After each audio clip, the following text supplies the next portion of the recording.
Greetings to all my viewers, welcome to your channel Shaleen Bhola ED.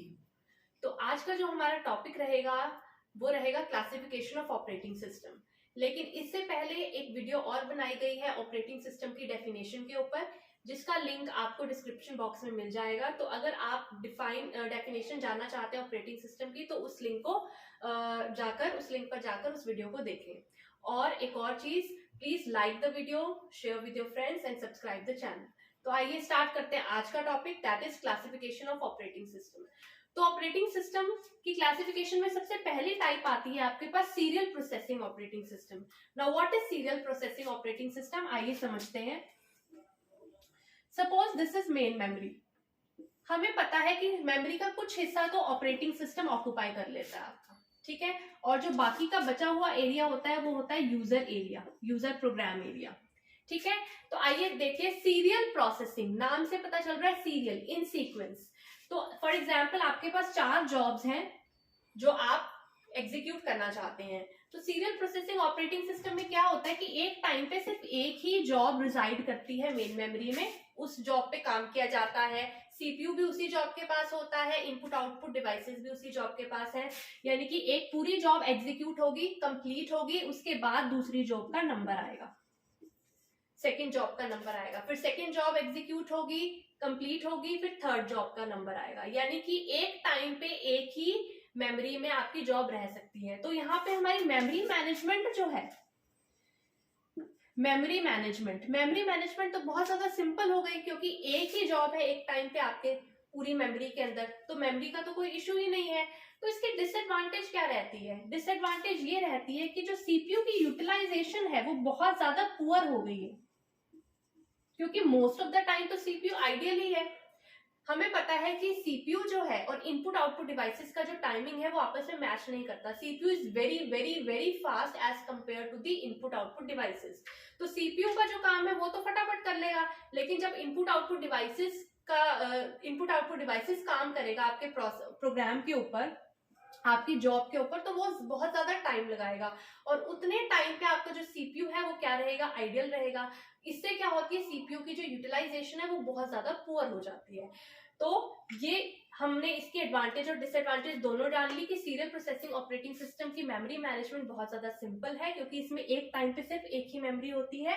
और disadvantage इसकी ये रहेगी कि आपकी इसमें सीपीयू यूटिलाइजेशन बहुत ज्यादा पुअर है। आइए अब सेकेंड ऑपरेटिंग सिस्टम पे स्विच करते हैं, बैच ऑपरेटिंग सिस्टम है हमारा, वो नेक्स्ट है, यानी कि आपका फास्टर है सीरियल प्रोसेसिंग ऑपरेटिंग सिस्टम से। इसमें क्या होता था, सीरियल प्रोसेसिंग ऑपरेटिंग सिस्टम और बैच ऑपरेटिंग सिस्टम आज की डेट में ऑब्सोलीट हो चुके हैं, लेकिन फिर भी हमें पता होना चाहिए कि इसके बारे में। तो बैच ऑपरेटिंग सिस्टम में बेसिकली मॉनिटर्स उस टाइम तक हमारे पास नहीं थे। होता क्या था कि जो यूजर है जिसने अपनी जॉब्स को एग्जीक्यूट करवाना है, अपने काम को एग्जीक्यूट करवाना है, वो अपनी जॉब्स को सेकेंडरी स्टोरेज डिवाइसेस में भर के, जैसे पंच कार्ड्स में भर के, कहाँ लेकर जाता था? ऑपरेटर के पास लेके जाता था, कंप्यूटर ऑपरेटर के पास। कंप्यूटर ऑपरेटर क्या करता था आपका? उन जॉब्स को लोड करता था बैचेस की फॉर्म में आपके डिवाइस के ऊपर। बैचेस यानी कि सेम काइंड ऑफ जॉब्स को वो लोड करता था, और फिर जो रिजल्ट्स है, रिजल्ट्स वापस यूजर को दे देता था। तो बेसिकली इसमें जो टर्न अराउंड टाइम था हमारा, टर्न अराउंड टाइम बहुत हाई था। क्यों? फॉर एग्जाम्पल आज यूजर लेकर गया जॉब ऑपरेटर के पास, ऑपरेटर ने कहा कि कल आकर रिजल्ट्स ले जाइए, ठीक है। तो टर्न अराउंड टाइम जो है वो बहुत ज्यादा था इसमें। और बात रही रिसोर्स मैनेजमेंट की, जैसे हमारी सीरियल प्रोसेसिंग ऑपरेटिंग सिस्टम में रिसोर्स मैनेजमेंट बहुत इजी थी, क्योंकि सारी की सारी मेमोरी एक ही जॉब के लिए थी। ऐसे ही यहाँ पे भी रिसोर्स मैनेजमेंट जो है वो बहुत ही सिंपल है, like serial processing operating system, but the CPU utilization जो है वो यहाँ पे भी बहुत पुअर है, जैसे कि आपकी सीरियल प्रोसेसिंग ऑपरेटिंग सिस्टम पे थी। तो आइए अब चलते हैं नेक्स्ट ऑपरेटिंग सिस्टम पे, that is multi programming operating system. Multi programming operating system जो आपका होता है, जैसे कि नाम से पता चल रहा है मल्टी प्रोग्रामिंग यानी कि एक से ज्यादा programs. Serial processing operating system में क्या था, आपका सिंगल प्रोग्राम था एक टाइम पे मेन मेमोरी में। इससे रिसोर्स मैनेजमेंट बहुत इजी थी, लेकिन सीपीयू यूटिलाइजेशन बहुत पुअर था। अब हमें सीपीयू की यूटिलाइजेशन को बढ़ाना है, और वो कैसे बढ़ेगी, जब हम प्रोग्राम्स जो है मेन मेमोरी में एक से ज्यादा डालेंगे। तो बेसिकली फॉर एग्जांपल अगर ये हमारी मेन मेमोरी है, तो हमें पता है कुछ हिस्सा मेन मेमोरी का ऑपरेटिंग सिस्टम के पास है, और ये बचा हुआ क्या है, आपका यूजर का एरिया है, जैसे हमने पहले भी डिस्कस किया था। लेकिन पहले क्या था, सिर्फ एक प्रोग्राम था। अब हमारे पास मल्टीपल प्रोग्राम्स हैं, इसमें program A, program B, program C and so on. When you are having multiple programs at the same time running in the main memory, तब उस प्रोसेस को हम क्या बोलते हैं, मल्टी प्रोग्रामिंग। इससे क्या होता है, मल्टी प्रोग्रामिंग कैसे काम करता है, हमें पता है दो तरह के ऑपरेशंस होते हैं। एक तो सीपीयू ऑपरेशंस अपने परफॉर्म कर रहा है, एक इनपुट आउटपुट, यानी कि एक प्रोग्राम को सीपीयू भी चाहिए और इनपुट आउटपुट डिवाइसेस भी चाहिए काम करने के लिए। फॉर एग्जाम्पल प्रोग्राम ए के पास सीपीयू है, ठीक है, इसका सीपीयू का काम खत्म हो गया। अब प्रोग्राम ए ने जाना है इनपुट आउटपुट डिवाइसेस के पास। तो फॉर द टाइमिंग, जब प्रोग्राम इनपुट आउटपुट डिवाइसेस से काम लेगा, तो सीपीयू क्या कहेगा, मुझे फ्री नहीं बैठना है। वो क्या किसके पास चला जाएगा, प्रोग्राम बी के पास चला जाएगा। ठीक है, प्रोग्राम बी के का भी टाइम सीपीयू ने एलोकेशन जो करी थी हमने प्रोग्राम बी को, उसका भी काम खत्म हो गया। तो सीपीयू कहाँ चला जाएगा, प्रोग्राम सी के पास। इस पर्पज से क्या होगा कि हमारा जो सीपीयू की यूटिलाइजेशन है वो बढ़ेगी, क्योंकि हमने सीपीयू को आइडल नहीं बैठने दिया। तो इस कॉन्सेप्ट को हम बोलते हैं मल्टी प्रोग्रामिंग। तो इसका एडवांटेज क्या है, दैट जो सीपीयू की यूटिलाइजेशन है वो हमारी बढ़ गई है। आइए डिस्कस करते हैं हमारे टाइम शेयरिंग ऑपरेटिंग सिस्टम के बारे में। टाइम शेयरिंग ऑपरेटिंग सिस्टम में क्या होता है, हमारे पास अलग अलग टर्मिनल्स हैं जिसपे आपके अलग अलग यूजर्स बैठे हुए हैं, और वो सारे एक मेन मेमोरी के साथ कनेक्टेड है।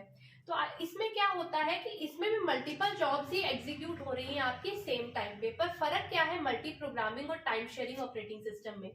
मल्टी प्रोग्रामिंग ऑपरेटिंग सिस्टम में पहली जॉब 1 एग्जीक्यूट होती है, फिर जॉब 2 एग्जीक्यूट होती है, फिर so on job n execute होती है, यानी कि एक जॉब की कंप्लीशन पे ही सेकंड जॉब आपकी स्टार्ट होगी।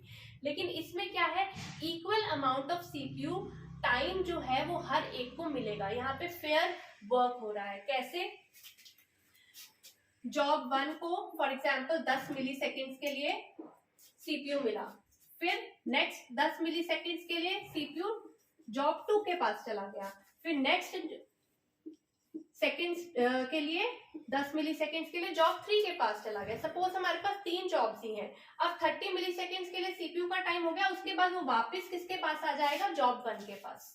ठीक है, यानी एक साइकिल चलती है, job 1, job 2, job n, then वापस जॉब 1 के पास सीपीयू।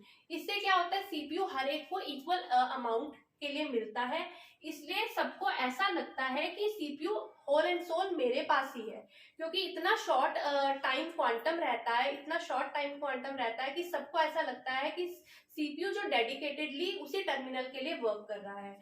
तो ये कॉन्सेप्ट है आपका टाइम शेयरिंग ऑपरेटिंग सिस्टम का। इसकी एडवांटेज ये रहती है कि इसमें सीपीयू यूटिलाइजेशन आपकी बहुत अच्छी है, और डिसएडवांटेज क्या रहती है, ओवरहेड की, क्योंकि स्विचिंग में जो ओवरहेड रहता है उससे आपकी जो ओवरहेड है जो आपका वो बढ़ जाता है। अब डिस्कस करते हैं हम multi processing operating system. Multi processing operating system में क्या होता है कि जब हमारी जॉब्स इतनी ज्यादा होती हैं कि एक सीपीयू के लिए संभालना बहुत मुश्किल हो जाता है, तो हम मेन मेमोरी जो हमारी बहुत बड़ी है उसके साथ हम मल्टीपल सीपीयूज और मल्टीपल पेरिफेरल्स को अटैच कर देते हैं। इससे क्या होता है, जो आपके सीपीयू बढ़ गए हैं, इससे आपकी परफॉर्मेंस भी बढ़ जाती है। थ्रूपुट मींस परफॉर्मेंस, आपके सिस्टम की परफॉर्मेंस बढ़ जाती है, सीपीयू की यूटिलाइजेशन बढ़ जाती है, रिलायबिलिटी इंक्रीज होती है। यानी कि we want to increase the performance of our system and we are having a lot of jobs, तो हम क्या करेंगे, we will take multiple processors in our system, that is why the name is multi-processing. And the next one is real-time operating system.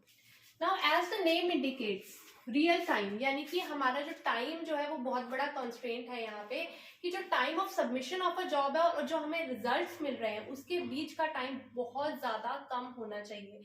For example air traffic control system, ठीक है, जिसमें हम time को delay नहीं कर सकते, उस type के हम सिस्टम्स को, ऑपरेटिंग सिस्टम्स को क्या बोलते हैं, रियल टाइम। जो हमने बैच ऑपरेटिंग सिस्टम डिस्कस किए थे उसमें टाइम जो था वो बहुत ज्यादा था, यानी सबमिशन ऑफ अ जॉब और रिजल्ट्स कब मिल रहे हैं उसके बीच का जो टाइम गैप था वो बहुत ज्यादा था। लेकिन रियल टाइम ऑपरेटिंग सिस्टम में ये टाइम गैप जो होता है वो बहुत कम होता है, तभी हम इस टाइप के सिस्टम्स पे काम कर सकते हैं। जैसे मिसाइल लॉन्चिंग है, उसमें आप डिले नहीं ले सकते, ठीक है। तो इस टाइप के सिस्टम जहाँ टाइम जो कंप्लीशन ऑफ अ जॉब, मतलब टाइम सबमिशन और कंप्लीशन के बीच का जो डिफरेंस होना चाहिए वो बहुत ज्यादा कम होना चाहिए। अब रियल टाइम जो होते हैं हमारे पास वो दो तरह के होते हैं, एक होता है हार्ड और एक होते हैं सॉफ्ट।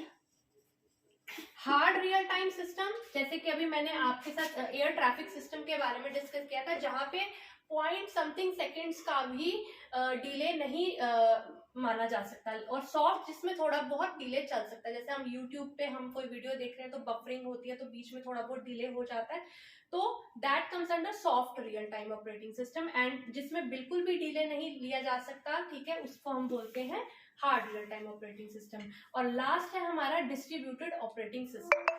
जो डिस्ट्रीब्यूटेड ऑपरेटिंग सिस्टम होता है वो कंसेप्ट बेस्ड है आपके नेटवर्क के ऊपर। नेटवर्क क्या होता है हमारे पास, कलेक्शन होता है नोड्स का अलग अलग रिमोट लोकेशन पे, ठीक है। तो डिस्ट्रीब्यूटेड ऑपरेटिंग, डिस्ट्रीब्यूटेड का मतलब क्या है, अलग अलग जगह बटा हुआ, ठीक है। तो आपका जो नेटवर्क है जो आपस में कम्युनिकेशन लाइन से कनेक्टेड है और अलग अलग रिमोट लोकेशंस पे है, ठीक है। इस टाइप के ऑपरेटिंग सिस्टम को हम क्या बोलते हैं, डिस्ट्रीब्यूटेड ऑपरेटिंग सिस्टम। ये भी आगे दो फर्दर दो टाइप्स का है, एक है आपका क्लाइंट सर्वर मॉडल और एक होता है आपका डिस्ट्रीब्यूटेड में peer to peer model. Client server में क्या है, एक मेन सर्वर है, उसके साथ आपके सारे के सारे रिमोट लोकेशंस पे आपके नोड्स कनेक्टेड है। और पीयर टू पीयर मॉडल में क्या होता है, इसमें कोई सर्वर नहीं होता, आपस में ही नोड्स मीडियम के जरिए कनेक्टेड है, ठीक है जी। तो ये है आपका distributed operating system. I hope आपको ये सारे जितनी भी कैटेगरीज मैंने आज आपको समझाई हैं आपको क्लियर हो गई होंगी। तो अगर पसंद आई है वीडियो तो please like the video. Thank you so much.